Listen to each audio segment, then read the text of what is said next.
कौन आपण जानी एपीजे अब्दुल कलाम आइलैंड विषय जोटा कि ओडिशा रे अवस्थित भुवनेश्वर 150 किलोमीटर पूर्व गोटे आइलैंड अच्छी ताकू एपीजे अब्दुल कलाम आइलैंड कह जाए।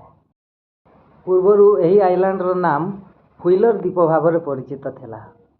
2015 सेप्टेम्बर 4 तारिख दिन राष्ट्रपति एपीजे अब्दुल कलाम नाम रे नामित करागला।